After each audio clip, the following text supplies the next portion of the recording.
Hi friends, it's Becky, and a couple of days ago I made a necklace using the August Sam's Bead Box. This was the Citrus Celebration Sam's Bead Box. It was a very long video, but when I was picking out my beads to make this necklace, I set aside some beads to make a bracelet and some earrings to go with it.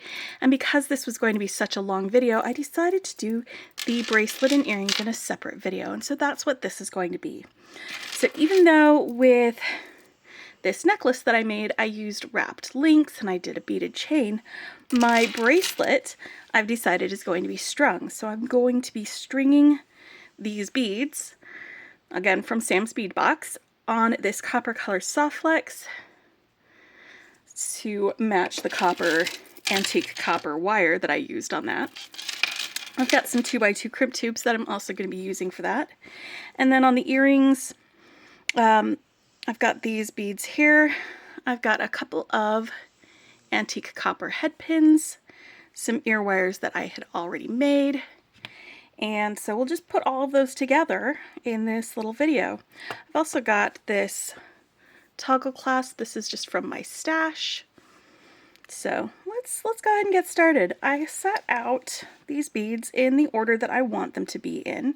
So it's going to be a fairly quick video. We're not going to have to sit and wait for me to make design decisions on this. And I've got some jump rings in case this is just not long enough. It might be exactly the right length. I measured it, but you know, sometimes when you string things, they snug up a little bit. So I'm just going to get some beading wire. I'm going to leave it on the spool, and I'm just going to string right along in this order. So this is going to end up being a fairly quick project because I already had the beads picked out, and I already had the order that I wanted them to go in laid out. And we're just going to put this on here real quick so I can finish this up on my project and reclaim my bead mat space for another project. Do you guys ever have that where you start something and you leave your bead mat alone, and then you have another project you want to start, but there's already beads on there, so you need to get it finished and out of the way. It ends up though that I have several of these bead boards, and since I can pick them up and move them, and they also stack, I have a few projects just sitting on a shelf next to my desk waiting for me to pick them back up again. But what happens when you do that is then all of your bead boards have a whole bunch of projects on them, and then you need a new bead board for all of your projects to get started again. All right. Where are you going, buddy? Well, I will pick that guy up later. I need to replace it though, so let me grab the Sam's Bead Box that I pulled that out of. Where did I set it? It's literally right here. Oh, there it is. Oh, there are more beads in there. I've used up a good portion of this box, which I'm pretty happy with. It was a fantastic box.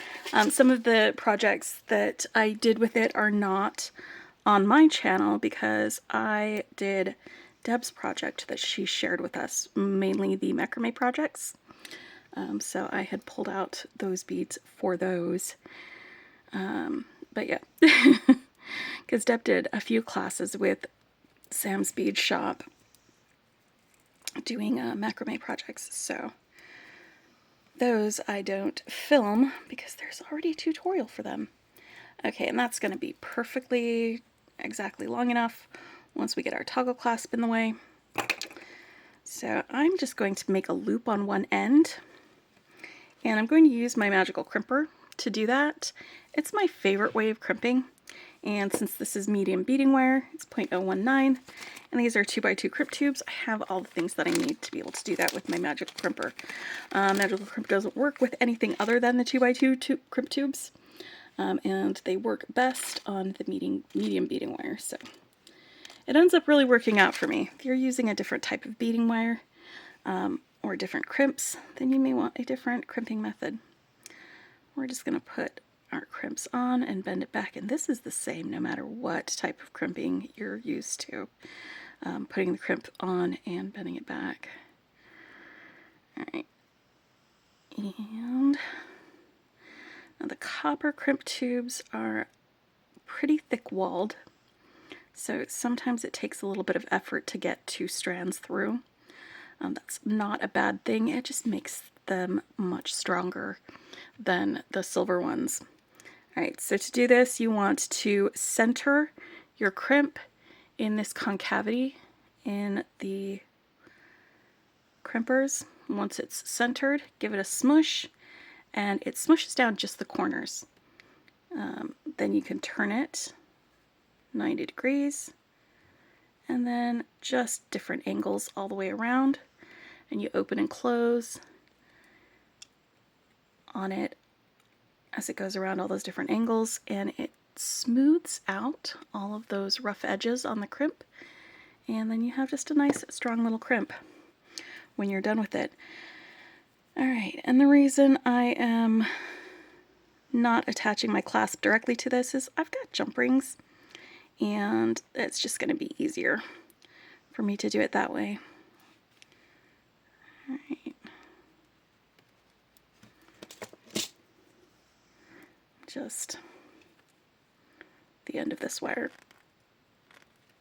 There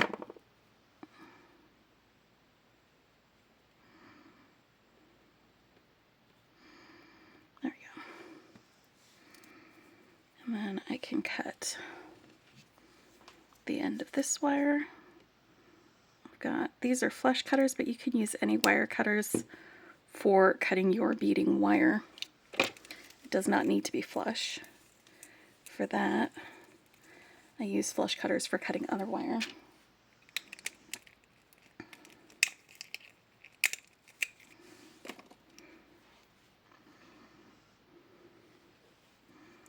And I'm going to do another loop on this side too.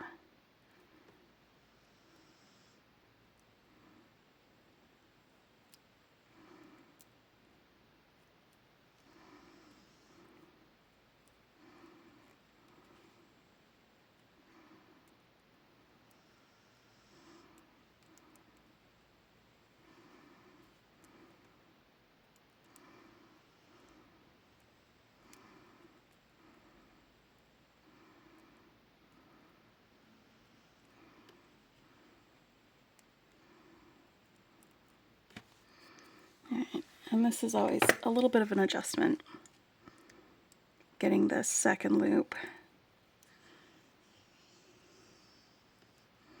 right there.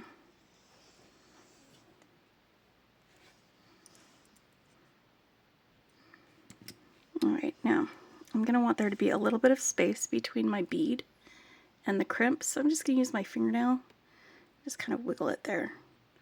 That way I can fit the sides of my crimper on either side of the crimp, because you do need to have it centered when you do this.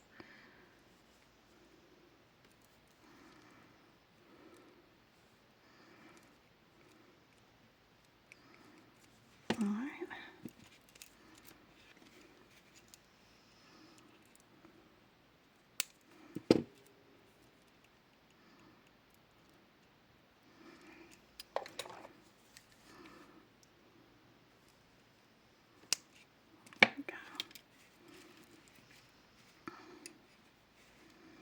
And there's enough room for that to bend.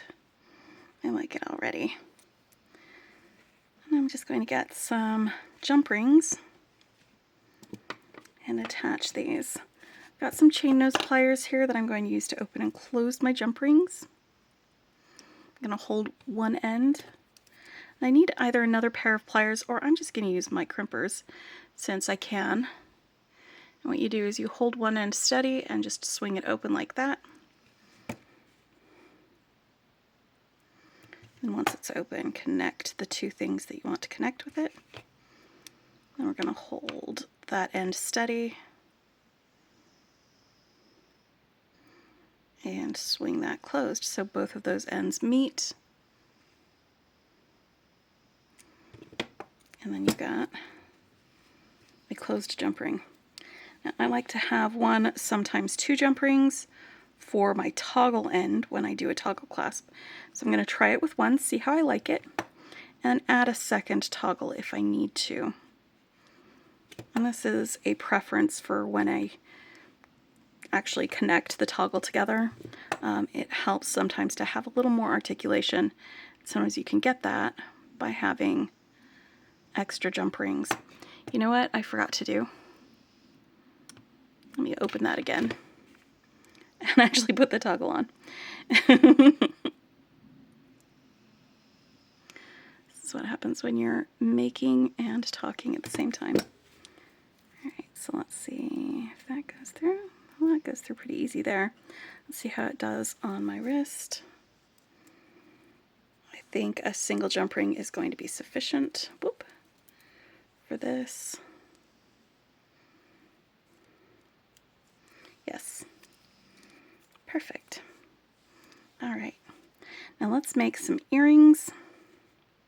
And again, these will be pretty easy, pretty simple earrings. I'm just going to be stacking these beads on a head pin. I'm going to start with this little square bead down there.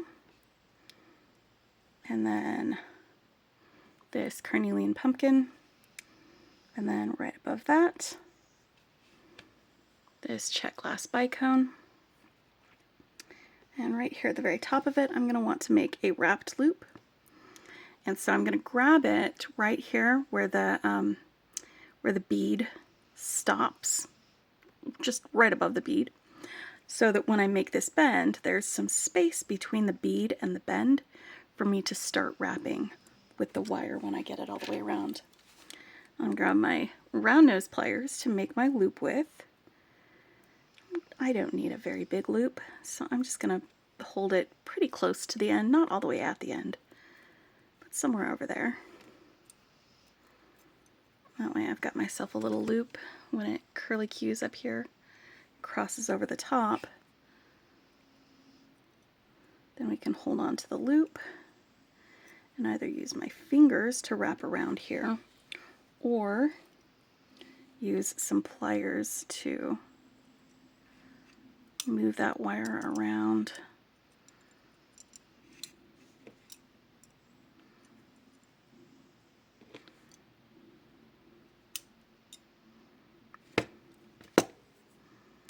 And I've got a little bit of a sticky outy end right here, you guys can see, so I'm just going to use the pliers and tuck that in.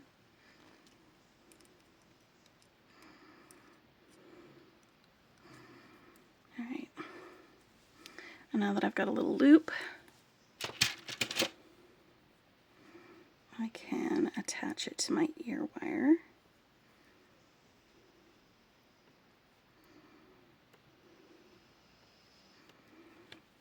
Loop like that. And since this was such a quick video, I'm going to do my second earring with y'all.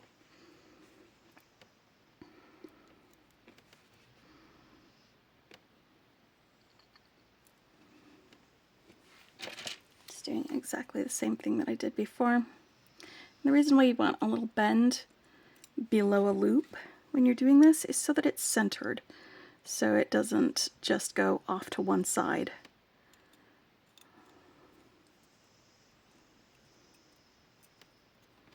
Like that.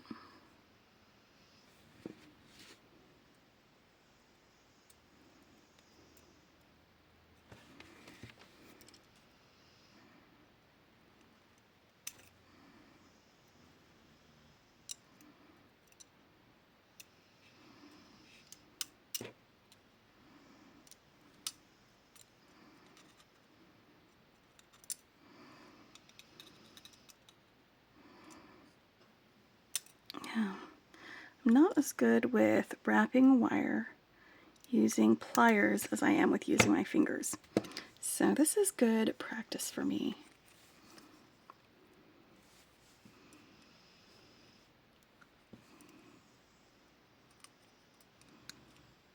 Go.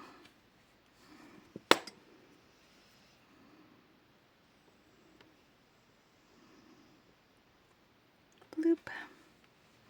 There we go. So now I have a couple of fall flavored pumpkin spice earrings and a bracelet. This was with the Citrus Celebration Sam's Bead Box. We've got the officially unboxing for the September box, which is going to be next week for Sam's Bead Box. In the meantime, we can still make things with this box if we want to. But there we go. They go very nicely, very beautifully with the necklace that I made before. I'll put the link to that video with the necklace in the description below if you would like to watch it.